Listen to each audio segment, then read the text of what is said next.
the Programs Director at HFA. I am primarily responsible for family programming at HFA, and I'm pleased to be a part of the Dads in Action and our upcoming Moms program for 2014.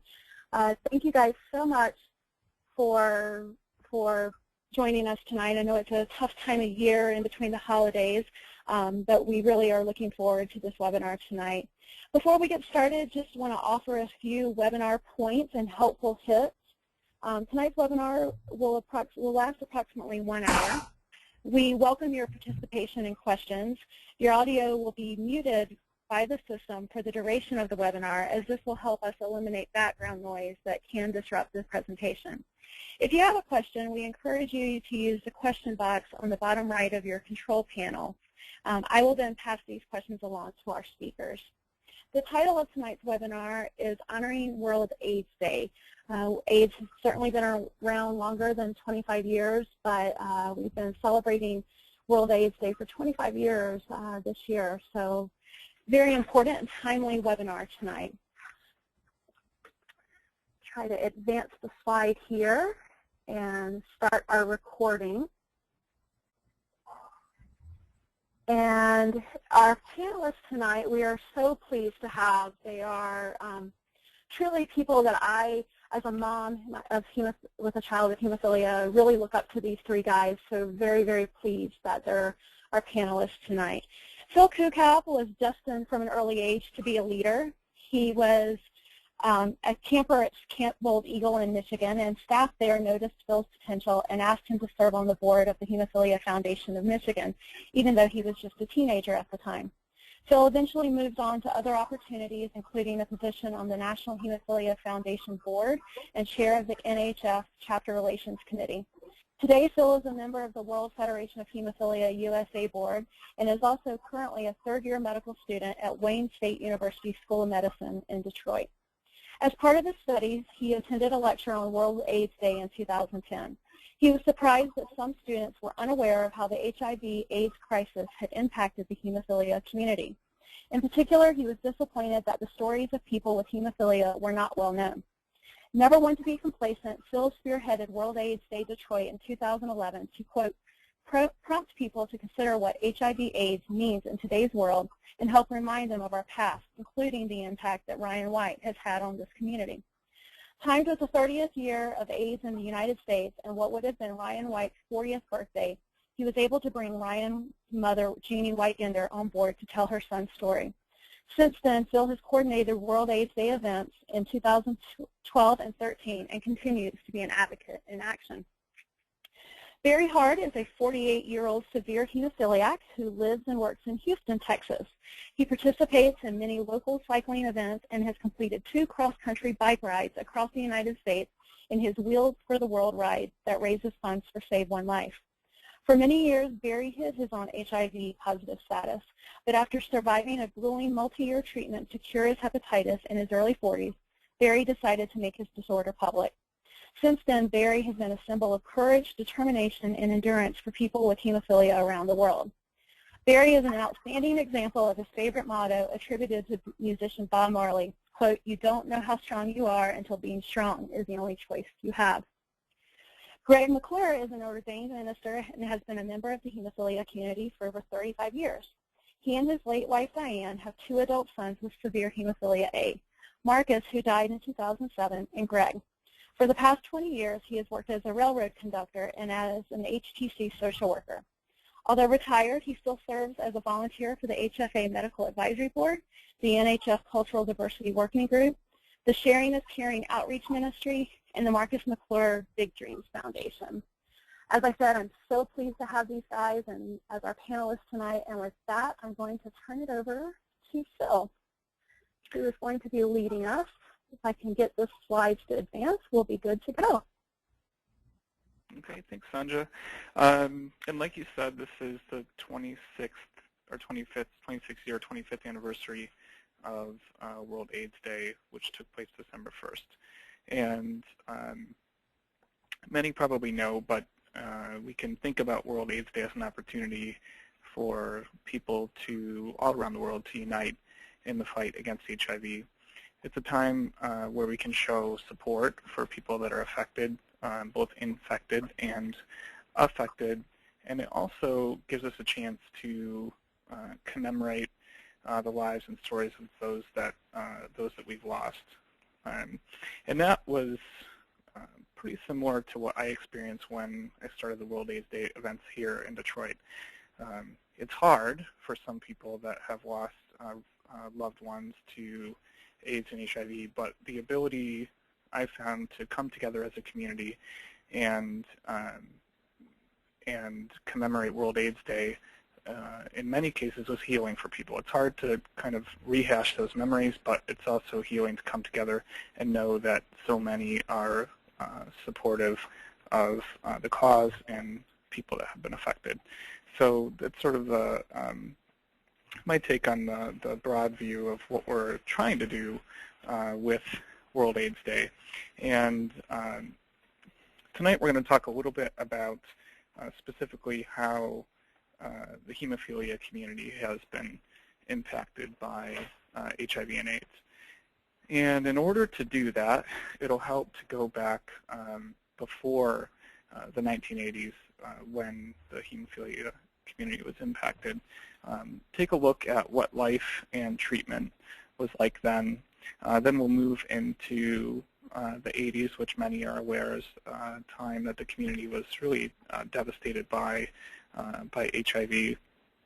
Talk about that a little bit. We'll talk about the Ray brothers, names that many are familiar with, and Ryan White, another name that many are familiar with, hopefully, and their impact on the hemophilia community, the HIV and AIDS community, and really the world. And we'll talk about some of the successes that we've had in the hemophilia community after the AIDS epidemic, and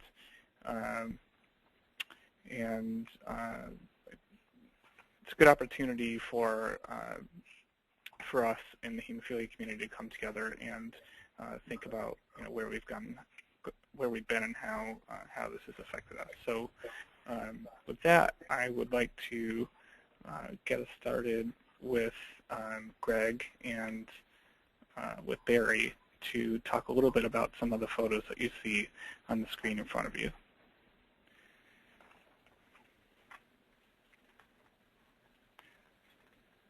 Greg, are you there?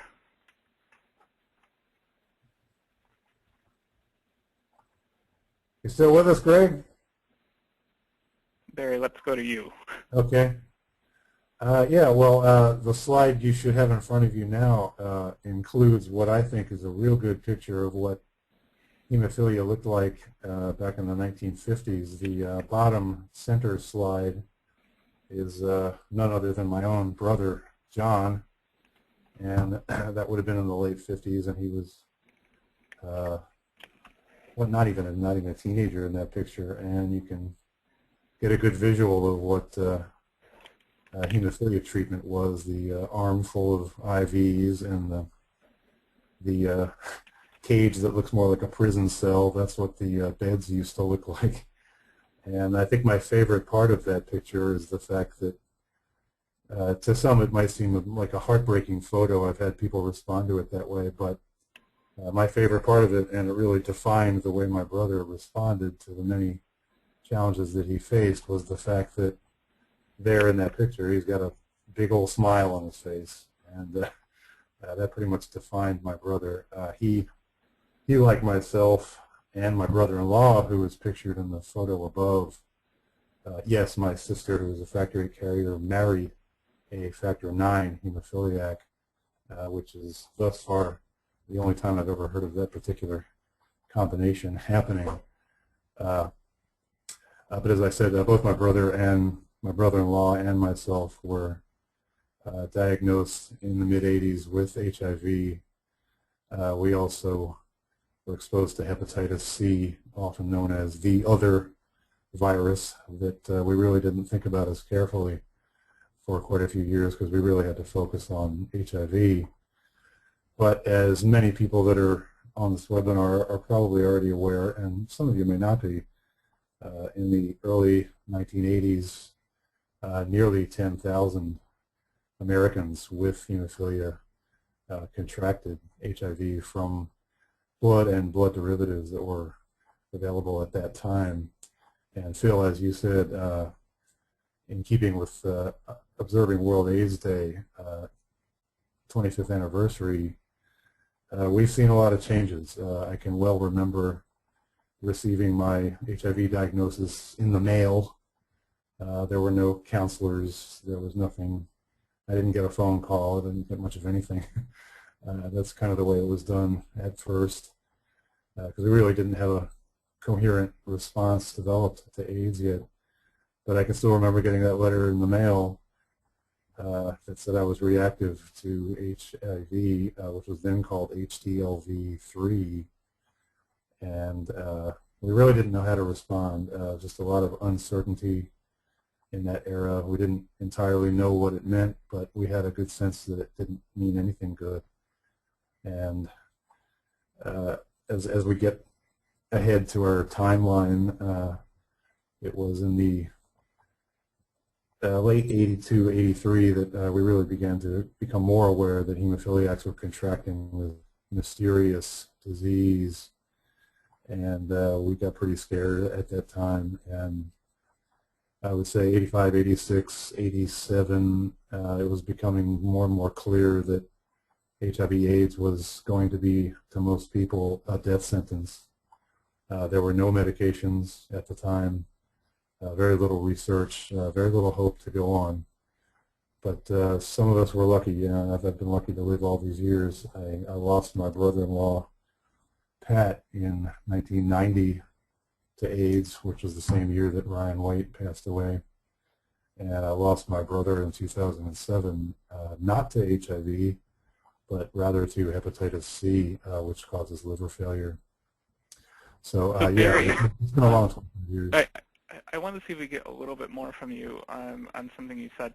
You said that as time went on, it became more and more clear sort of the reality of HIV and AIDS. If you think back to when you first got that letter, what did you know at the time? Very little. True, because I mean, I think what happened is it progressed. You know, that it. You know, there was a progression in thought, and I think there was a lot of uncertainty at the beginning and a lot of lack of clarity about where, you know, what this meant. So, what did you think at the time? Yeah, oddly enough, a great deal of the information my family was receiving was based on what we saw in the evening news. You know, I can still remember watching reports with Dan Rather and Peter Jennings, and you know, giving these updates on the new mysterious illness. And at first, it was mostly gay men in the gay community that were widely known as contracting it, and then it became IV drug users, and then there was a small subset of people from Haiti that were contracting the disease, and then we began to hear hemophiliacs, and so we knew it was in the blood supply, and you know, we relied on information that was mailed out by the National Hemophilia Foundation to make decisions based on whether we should keep infusing factor. You know, we faced a big dilemma in terms of, you know, do we keep using this stuff? Do we stop using it and live in pain? You know, what do we do? And you know, unfortunately, for almost 3 years, you know, the NHF continued to advise patients to continue infusing despite the warnings that had gone out. And so we just kind of went by that, and I continued to infuse. There were some treaters, just a handful around the country, that took their hemophilia patients off of factor concentrates because they were well aware of the risks, and they were more aware than many patients were about how the products were manufactured, which of course included, you know, pooled donor lots of 40,000 donors, any one of which could contaminate an entire lot of factor. But we just, in my family, we just didn't know enough and didn't have enough information, so we continued to use the factor concentrates, and which pretty much sealed our fate. So yeah, I mean, it took a lot of years before we were really up to speed on HIV and how to treat it. You know, medications didn't really become available till '87. They started treating people with AZT, but they really didn't know how to dose it. My brother-in-law started taking it, but he was taking huge doses, and I think it was that as much as anything else that probably led to his death. So yeah, that's kind of the dark ages of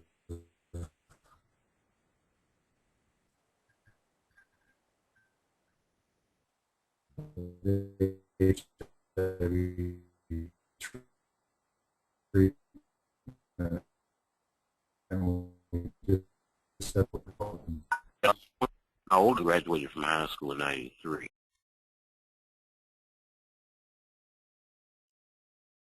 Proposed the law where everyone attending college had to be tested for HIV. You know, and up until that point, because of what had happened to Ricky Ray and Ryan White, we didn't really see a need to have either one of them tested. And many of my patients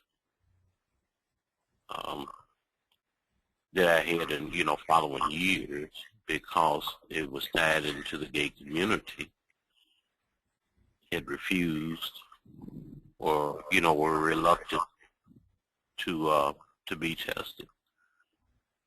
But surprisingly, when we had them tested, and they both, you know, came back positive, and both positive for Hep C also, that Marcus actually showed a resilience that he wanted to be around more hemophiliacs that shared some of his diagnosis, and he wanted to go to camp. He just wanted to be with the community. And as things turned out in years later, he began to process his own lyrics and music for HIV prevention and Hep C prevention. I had sent some things to Sonia, some of his tracks, and he did win an award, Award of Excellence for his music that he had for HIV prevention and Hep C prevention, which him and his brother also in Vancouver, they went to Vancouver for the World AIDS Conference, and I think they passed out about 1,000 of his CDs on hepatitis C prevention through COT. But many of our guys, although they had been diagnosed with HIV and Hep C, showed a resilience to still try to live their lives the best that they could for the short time that they had.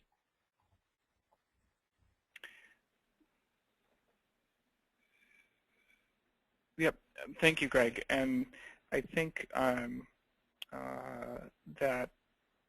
a lot of the things that you mentioned are things that I've heard from other people, and you know, even some of that was reflected in what Barry was saying.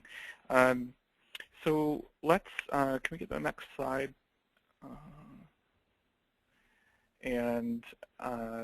So some people would say, you're hearing reports about HIV possibly in the blood supply. We don't know, but we think that might be the case. Why not stop taking this medicine that possibly or even probably has this virus in it? So part of that understanding lies in going back to the 50s and 60s and understanding a little bit about what treatment was like then. So I'm wondering if, maybe Barry, you can touch just kind of briefly on, what treatment was like for somebody with hemophilia before factor concentrates. Yeah, well, I was born in 1965, which is just a few years prior to the advent of factor concentrates, which in those days were, of course, blood-based. And I can still remember getting plasma, which I almost always had reactions to. It was only marginally effective at controlling the hemorrhaging, but it was all we had. And for my family, and as I mentioned earlier, I had an older brother as well who was born in '52, so he lived a lot more years in the pre-factor era. So between the two of us, we pretty much lived in the car driving back and forth to the hospital, which for us was like a 150-mile drive. How our parents were ever able to make a living and successfully raise us, I'll never know. But when the factor concentrates came out, it literally cut the umbilical cord to the emergency room. We were able to take the product home. We were able to infuse it on our own. Just completely revolutionized our lives.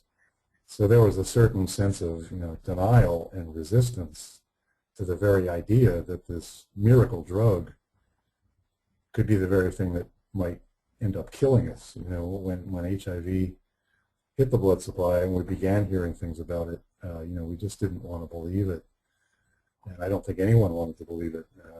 Industry, NHF, the patients, I think there was a certain sense of denial there because, again, prior to the advent of the factor concentrates, hemophilia was a much more serious and hard to deal with condition. It was widely regarded in those days as one of the worst conditions you could possibly be born with. Yeah, and I think what we see here is reflective of that. I mean, we see the image of somebody with hemophilia that was treated with cryoprecipitate and other products pre-factor concentrates is the image of somebody in crutches, somebody that has debilitating arthritis and joint disease, even as a young child, somebody that spends a lot of time in the hospital, away from school, away from their family, because bleeds get so bad that they can't be controlled, as we know now today. And this title on the news article that's on the screen, Precipitate from Cold Dog Plasma, Potent Therapy for Hemophiliacs, it's interesting to me because I certainly wasn't around at that time, and for me to imagine the idea that we'd have now a potent therapy, something that we could give to patients that would actually work for them, is something I grew up with. So can we get the next slide?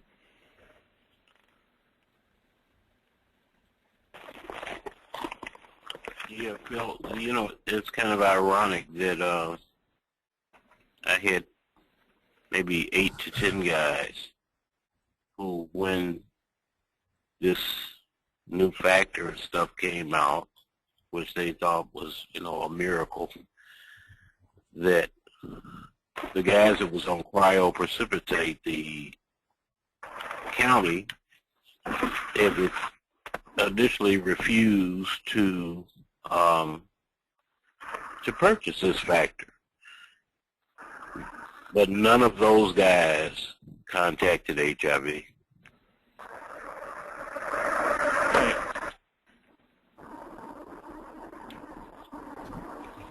And it really is a situation where history has taught us a lot. And if we, it's so interesting to think about the perspectives of folks back before we know what we know now, because there's certainly a right and a wrong approach if we look back and see what made people healthy and what made people sick. But when you consider all of the information that was available at the time, science that was available at the time, the beliefs at the time, it makes it a little bit less clear about what maybe was the right or wrong approach. And That's true. part of this piece that we see here is just this idea that now all of a sudden people with hemophilia are no longer tethered to the hospital. They can live a normal life. They can take factor at home. They can go to school. They can be with their family. They can maybe even play sports, something that I'm sure wasn't considered prior to that.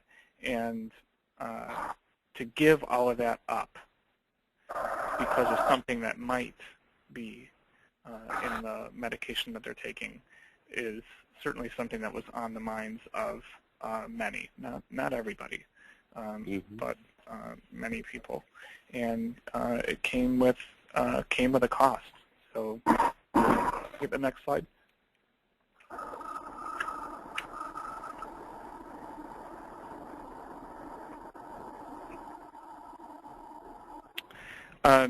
Barry, you already mentioned a little bit about what was known in the early 80s, in the 82, 83, 84, and maybe you can just, looking ahead, we're going to talk about the early 80s. We're going to talk about 1985 and beyond, of course, when we started heat treating and testing, factor and testing, HIV testing. So let's look at 82, 83, 84, those days. What, just briefly, I know you already touched on it, what were the things that you were hearing? I can still remember that Life magazine headline there in the current slide. I think the thing that really set the country into a state of panic was when the actor Rock Hudson died from AIDS, and I believe that was 85. Rock Hudson, for those who may not be old enough on the call to remember, it was a very famous movie star. He was an American icon, kind of a symbol of American manhood. Behind the scenes, he was a gay man, which not a lot of people knew. And he was one of the first to contract HIV and die from AIDS. And when that happened, there was a sense of hysteria that just descended over the whole globe, really. But in America, especially focused on a lot of people said, if this could happen to him, it could happen to me, and who else it could happen to. And there was a real sense of fear and paranoia that developed from that. The names Ryan White and Ricky Ray were mentioned earlier. Ryan White had a bullet fired into his home. He was thrown out of school. The Ray family, of course, had their home burned down by neighbors who were determined to get them out of town. They didn't want their boys attending school. And of course, there was no basis in fact for any of this fear. And public health authorities were by then up to speed on the virus and how it was transmitted, and they did their best to get that message out. But unfortunately, many people just chose to withdraw from the facts, and the sense of hysteria really persisted, I'd say, well into the 90s. We still heard of people losing their jobs, which was common in the 80s, and which, for many of us, our jobs were our lifeline to our health insurance policy, without which we could not possibly survive. So, there were individuals such as myself that, I didn't get sick, so I was able to present an image of being healthy, and no one would have ever suspected anything, so I kept it all to myself. In my case, really up until about 2007. And I know that there are still individuals, and I know one locally in Texas who is an older guy like myself, still has not told his own son, who's in his 20s, late 20s, that he has HIV. So, even to this day, it still persists. And it's nothing like it was in the 80s and 90s. But that's some of what we had to live with in that era. Can we get the next slide? So this is a big meeting. Barry, what happened at this meeting? Correct. And if anybody is interested in pursuing more information about this very meeting is very well portrayed in the 1992 HBO film And the Band Played On, which was a movie made about the life of CDC epidemiologist Don Francis, who was, along with Bruce Evett and some at the CDC, the first to identify HIV as a bloodborne virus. The meeting, the picture of which you're looking at, was held in January of '83, and it was a meeting attended by anyone with an interest in the blood and the hope was that some sort of consensus could be formed about how to respond to the emerging threat. Unfortunately, the meeting dissolved without any real decisions being made. The only thing they managed to decide at that meeting was that they would now call the disease AIDS, acquired immune deficiency syndrome, which had previously been referred to as GRID, gay-related immune disorder. That was the only decision that was made. Some of the panelists at the CDC, including Don Francis, who said it, they made the recommendation that the hepatitis B test be used as a surrogate test for HIV because there was, at that time, no test for HIV. They couldn't detect it. But they knew that there was a 90% correlation between people who were exposed to hepatitis B relating to those that were also contracting HIV. It was resisted by the blood banks.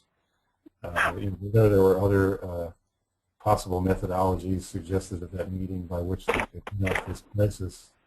But due to cost, due to denial, I guess due to a number of reasons, none of those things were adopted for several years. And those were kind of the lost years, '83 through '85. Very little was done to head off the emerging crisis. By the time anything was done, it was really too late for almost 10,000 Americans with hemophilia. And that's a good point that I think you made. By the time anything was done, it was too late for so many people. And if there's one voice from that film, I wasn't there, so I couldn't, didn't hear it when it happened. But it's, I believe it was Bruce Evett that stood up and, had literally there's tension in the room. There were some people having this vigorous debate and passionate debate about what the facts tell us and what the facts don't tell us. And then Bruce at one point gets up and it's like pounding his fist and yelling. Yeah, that's Don Francis. Don Francis is the one you're referring to. Francis, yeah, not Bruce. I'm sorry. Saying how many people have to die. Right. And so I think this is part of what, part of the lesson in this is sometimes there is a delay in what science tells us because the scientific process it is just that, a process, and it takes time. And we have some people that made observations and wanted changes, but they couldn't convince the majority. And so in the absence of really knowing exactly what was going on, in cases we just waited for more information, which cost us a lot of lives. So let's get the next slide, please.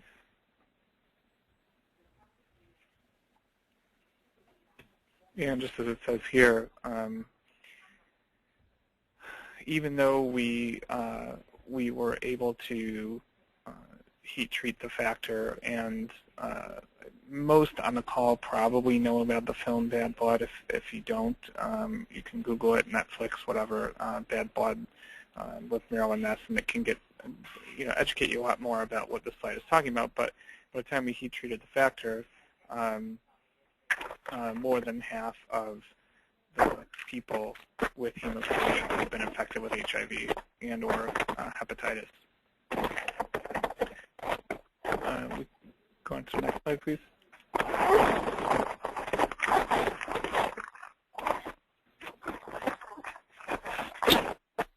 Yeah, I think we know about, many probably have heard of the Richard Ray Hemophilia Relief Fund Act, named after, in honor of the Ray brothers, and either Barry or Greg, if you want to talk a little bit about these boys and the impact that they made. The fact that the Ray brothers and Ryan White, who not too far from me, who doesn't live too far from me now, but the way the communities reacted to the fact that these kids had AIDS or HIV, it caused many of our patients and families to not divulge. We just kind of like went into hiding, and everyone knew that there was only one drug, it was AZT, which wasn't doing anything for anybody in the long term. So a lot of our patients and families decided not to access the medical system in their areas. One was of distrust because here, there was this big push for us, everybody, to take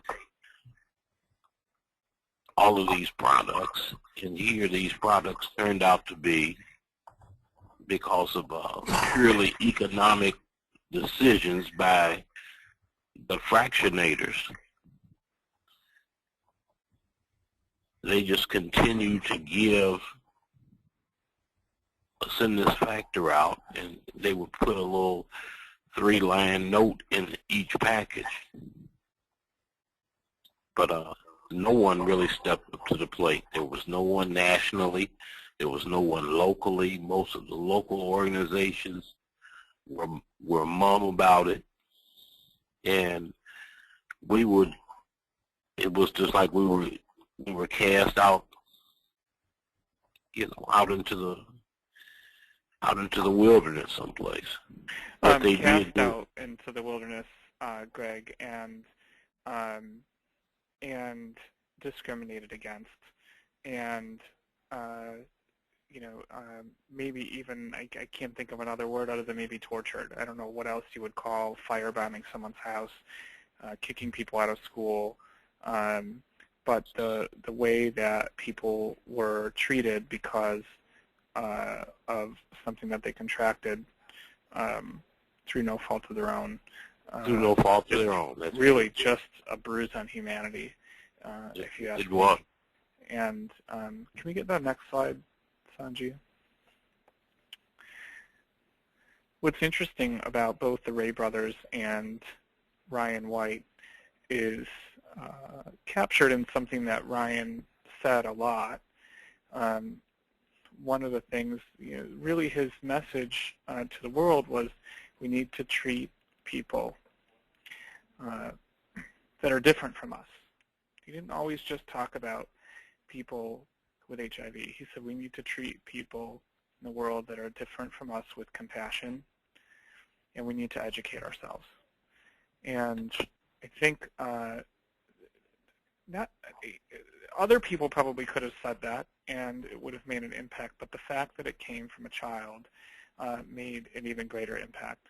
And what's fascinating is that, while nobody that contracted HIV with hemophilia or from any other source, IV drug users, sexual contact, blood transfusions not related to hemophilia, nobody deserved HIV.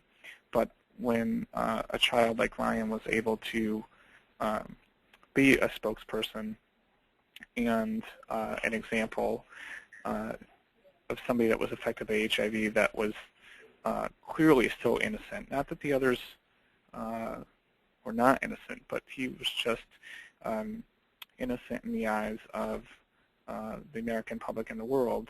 And I think it was really a turning point when people began to look at HIV differently. And some even started to care about it if they weren't directly impacted. Is there anything? Go ahead. I think Ryan's move to be an advocate caused a lot of our guys to just come out of the closet and say, wait a minute, this was my fault. So I'm going to get out here and I'm going to do, I'm going to try to live my life the best way that I can. And if it means fighting for the Ryan White Act, or, you know, the Ricky Ray Bill, many of them felt that they should take a more proactive stance. Absolutely. And I think that was because of Ryan White's stand. Yeah. So we just look at some of the things that are on this slide, the kind of milestones, some of the milestones in Ryan's life. You know, he was told that he can't go to school. Not even told he can't go to school. He's prevented from going to school as a young boy because of his HIV access. Because of his HIV infection. You know, Jeannie tells a remarkable story. If you have not had a chance to hear the Ryan White story, and I think also the Jeannie White story from her, find a time that she's speaking and go and listen to it, because it's just such a privilege to hear it from her. You know, and you see in 1988 he testified, as a kid, testified for the President's Commission on AIDS, and Jeannie says, you know, this is not something that I wanted, but he had the strength to do it, and he wanted to do it, and he was able to do it. And then, you know, this evolved into, with the help of the late Senator Kennedy and many others, the Ryan White Care Act, which even today allows people with HIV to get health care, to get HIV medicine, to get other medicine that they need to stay healthy, even if they don't have the financial resources to pay for it themselves. So this funds just a tremendous amount of HIV care, even today, throughout the United States. And we know how the story ends. You know, I wish I could listen to the Ryan White story, and you know, and see an alternate ending. But Ryan did die, in like so many others, in 1990, just before, actually, in April, just before the summer that the Ryan White Care Act was passed. So, but what a tremendous legacy, you know, that he left in the Care Act, and really just in his story. And I'm, you know, personally am tremendously inspired by this guy, and by his mom too. She's quick to give Ryan all the credit. Is herself a remarkable woman, and she is. And so to be able to share this story is really even a privilege still today. So, you know, Ryan White's impact. My name is Ryan White. I'm 16 years old. I have hemophilia, and I have AIDS. Today, this is something that we know about. But at the time, this certainly was something that was new to people.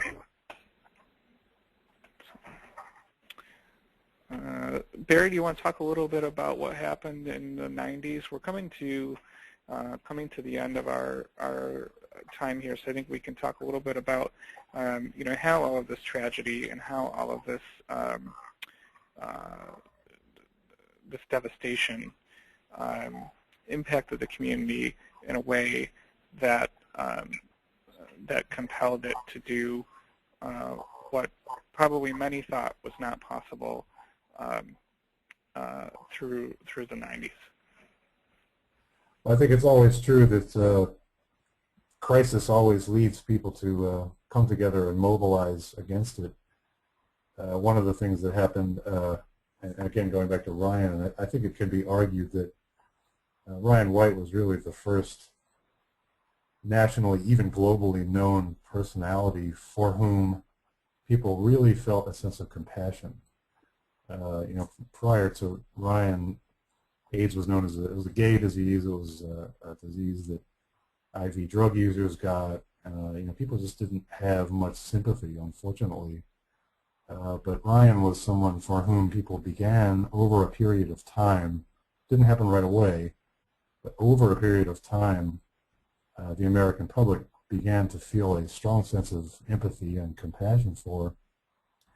And that eventually led to changing perceptions of the disease. You know, Ryan and some others, I would cite Magic Johnson in there too, did a great deal to educate the public about the true nature of the disorder. And unfortunately, people were still left with the, people with hemophilia especially, were left with the burdens of managing not one, not two, but 3 chronic medical conditions, all of which are very costly to treat. So many people, and you know, some had lost their jobs, you know, unfairly due to employment discrimination, so they were left without insurance. Many were people were just forced into destitution. There was no help. You know, the litigation was ongoing, went on for years and years.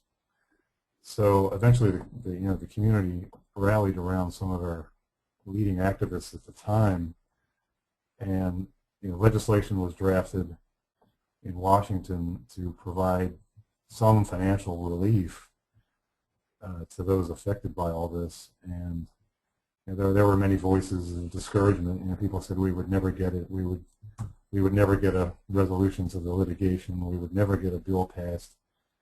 And thanks to the mobilization and organization of what really is a very small community, we were able to achieve those things.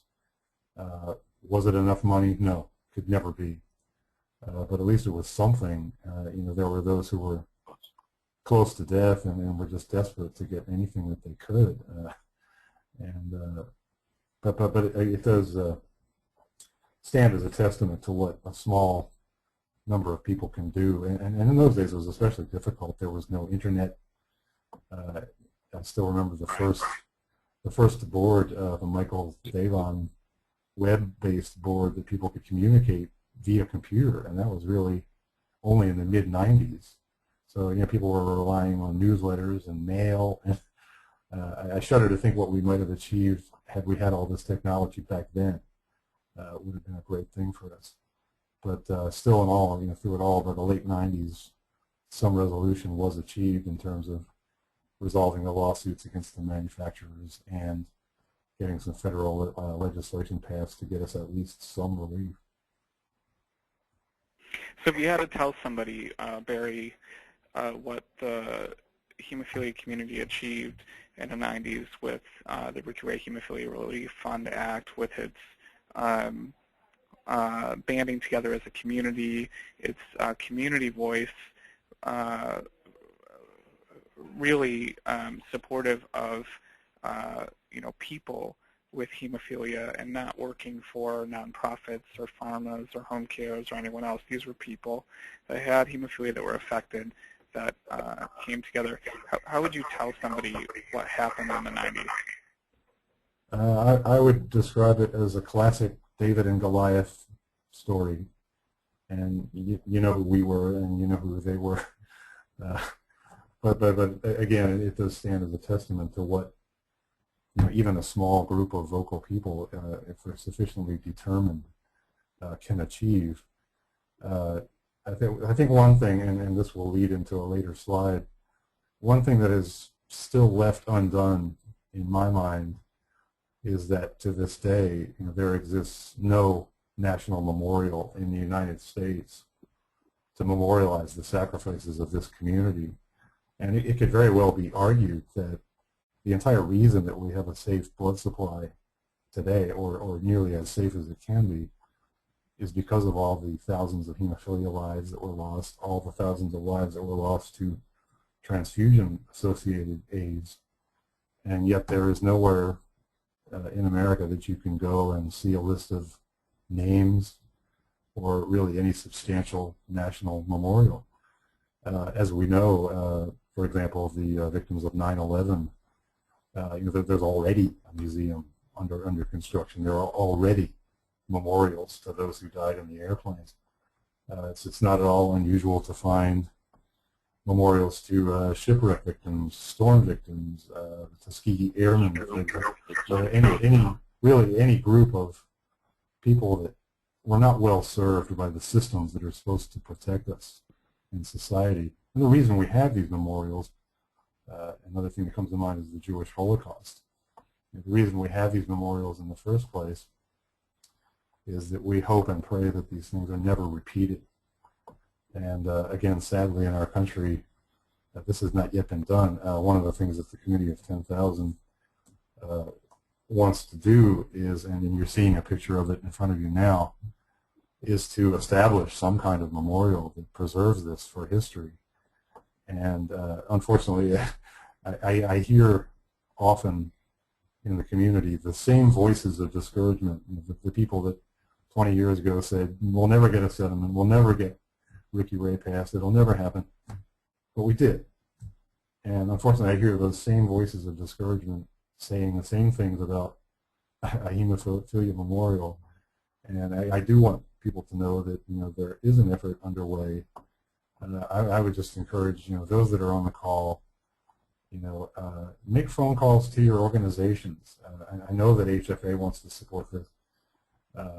I think NHF has a certain moral obligation to support this, and yet I never hear that mentioned from that organization. I have in my collection of documents letters from NHF 3 years after I saw it in the New York Times, still telling me to use factor, despite the risks, and I've never been given an answer why that happened.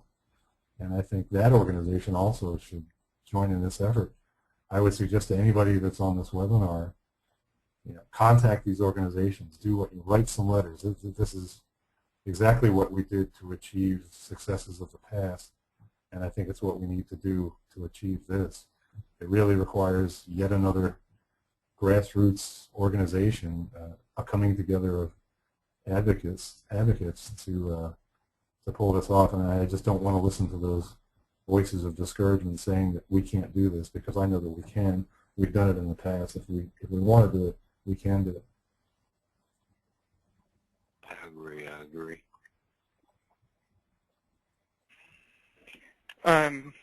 I do think that there's been a lot of desire to figure out how we can memorialize what happened in a way that is permanent.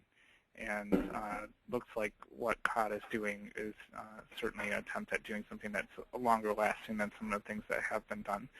One thing that I would encourage the hemophilia organizations and people that are in the community to do until then is to commemorate World AIDS Day like we're doing now, like many of the chapters do. Order a panel of the AIDS quote and tell Ryan's story, tell Ricky Ray's story, tell your own story, because that is perhaps one of the best ways to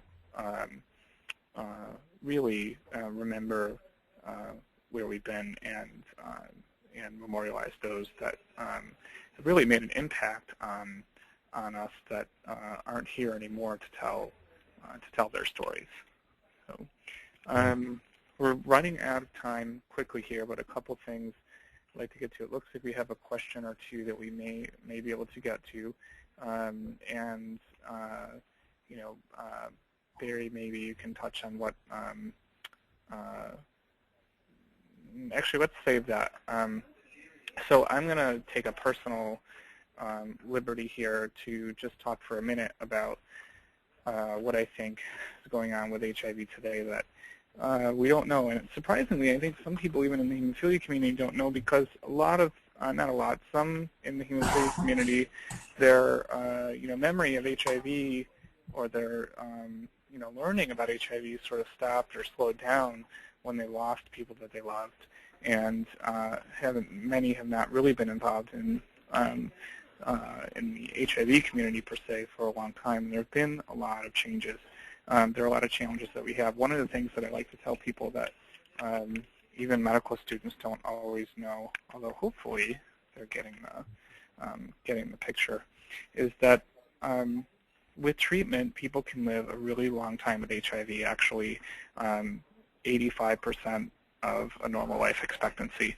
And a lot of times that treatment is once-a-day treatment, similar to what you'd take for blood pressure, similar to what you might take for high lipids or cholesterol. And this is a surprise to some people. And with treatment like that that's available and accessible, I don't see any reason why people are not being treated. And if you look at what's going on in the United States now, 1 in 5 people with HIV don't know that they have it. 20% of the people walking around with HIV don't know they have it. We need to get people tested. We need to get people treated. Even in the medical community, I don't know if anyone in the medical community is on the call, but when we test people with a screening test, we do prostate exams, we do pap smears, we do mammograms on people, not because they necessarily have risk factors for these conditions, but just because it's a screening test. We do it on everybody. HIV has a screening test, and we tend to, a lot of times, do it only on people that we think, and Greg can certainly speak to this, think have risk factors. And CDC says that most people, almost everybody, needs to get tested once a year. So that's a message that I think needs to continue, to continue to get out there. And what is so promising to me is that for the first time as a country, we have a strategy to eliminate HIV and AIDS, to get to zero, and to achieve an AIDS-free generation. That is part of a global strategy, and it's simple. If you can prevent something like HIV from spreading, which we can, is 100% preventable, then you can prevent new people from getting it. We can treat it. People can live a long life without it, and treatment is also prevention. People that are on treatment, taking their medicine every day, do not spread HIV to other people. And I think we still have to keep telling Ryan's story, because part of getting to zero is eliminating new HIV infections, eliminating AIDS-related deaths, but also eliminating discrimination. And people with HIV still want to live in a world that can be cruel, that can be difficult to live in. And I think continuing to share Ryan's message of compassion and education will make this place, this world, a kinder, gentler one for those that are affected and infected with HIV. So that's my little hope for us. And I'd like maybe just briefly for Barry and Greg to tell us what your hope is. Well, there is a drug called a tripler, and that drug is a one-a-day drug, but it represents over 18 different medications that Marcus was taking during the research project back in the early 90s. So as I talk with a lot of our guys, I said, Marcus was taking something like 15 to 20 pills per day, or was supposed to. I said, but now it's down to 1 pill a day. And as you said earlier, Phil, these guys are living longer, and they are, a lot of them are picking up where they left off, which shows a real resilience in our community.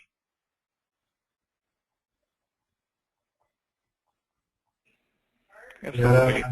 And I think I want to add, we did get a question, actually it's a comment by Priscilla, and it's I completely agree. It's a good hope and a good vision, and she said that there are many of us who exist who still have to be silent about our situation. The silence has been a death too. We need a way to collect the survivors, hemophiliacs, mothers, fathers, sisters, brothers, and all that have been affected. We need a way to get together. hopefully, the memorial will help us do that. Things like what we're doing now, commemorating World AIDS Day, will help us do that. Barry, what's your hope? Yeah, just to follow up on what Greg said, I've got some of those pills sitting right next to me, Greg, and they're, Okay. they're keeping me alive, at least for the time being. Again, my hope would be to see the community come together one more time and get this memorial done while there is time. Some may have known Bob Marks, Ed Wilson in North Carolina, both of whom we just lost very recently. I think one of the things that would really bring a lot of healing to our community, certainly to me personally and my family, would be to have a memorial, a gathering place where we could come and look at the names of those we've lost. And I happen to be in Washington, D.C. right at the moment, just a few miles down the road from the Vietnam Memorial Wall, and I have seen the effect that that structure has on the people that visit it, the family members and friends of those who lost people in the war. Will come and trace those names, and it's just a huge moment for people to visit that. And I hope that before my time on this earth comes, I'll have a place where I can go and do the same thing. In closing, I would also express to anyone that's on the webinar, if there's any way you can make it to the HFA 20th anniversary in Tampa, I would urge you to do so. We're going to try to have some collections of our history displayed there in what will hopefully become, at some point, perhaps a mobile memorial, until we have a physical structure, which will contain a lot more information about the topics we've been talking about here. And to Priscilla's comment, I think it will also serve as a good gathering place for those who've never attended a national conference, be it HFA or NHF. And Greg is always our facilitator for the memorial services. I think that's, for me, that's kind of a pilgrimage or an homage, or whatever you want to call it, to those that we have lost. And they're sometimes painful to attend, and it's sometimes painful to talk about all of the things that we've been talking about tonight. But I think it's important that as a community that we confront the difficult aspects and do this in honor of those we lost, and that we never forget their sacrifice.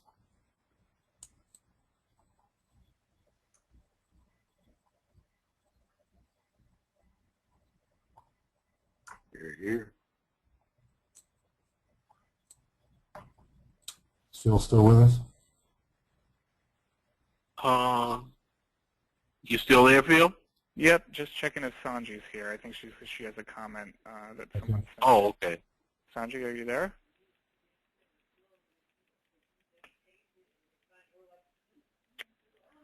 Going once.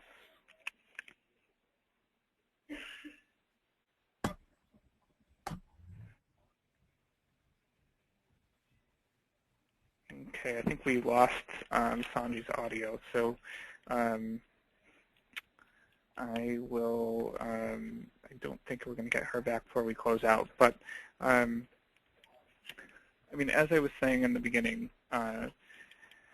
World AIDS Day, I'm grateful to HFA for hosting this webinar and for inviting us, because it's one of the reasons I became so passionate about World AIDS Day. It's because it's such a good opportunity for us to come together and share these stories, and to recommit to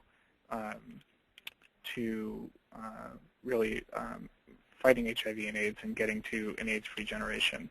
And so I hope that in the future the hemophilia community continues to take up this cause, continues to unite in the fight against HIV, to show support for the people that are still living with HIV and the families of those that lost loved ones from HIV and AIDS, and also to commemorate the lives and remember the stories of so many in our community. And I think we've been able to do that in some part this evening, and hopefully we'll continue to do things like this on World AIDS Day. So we have a slide up here that is also to remind you about the HFA Symposium. Conference registration, it looks like, is open, and hotel registration is there. Information to contact Hemophilia Federation is there. The symposium is a great, really great way to come together as a community and to in this year actually honor HFA for its 20th year. So anything you wanted to add, Barry? See you there. Great. Sounds good. Yeah. So I'll be there. Barry will be there. I'm sure many on the call tonight will be there. And with that, again, I just want to give a heartfelt thanks to HFA for making World AIDS Day this year a priority and doing something to commemorate World AIDS Day and remember so many in our community that have been affected. So I think with that, we will end the call. Thank you, HFA, and thank you to our panelists and all of those that participated with us. Thank you. Thank you, Phil. Okay, bye-bye. All right, Bye-bye. take care.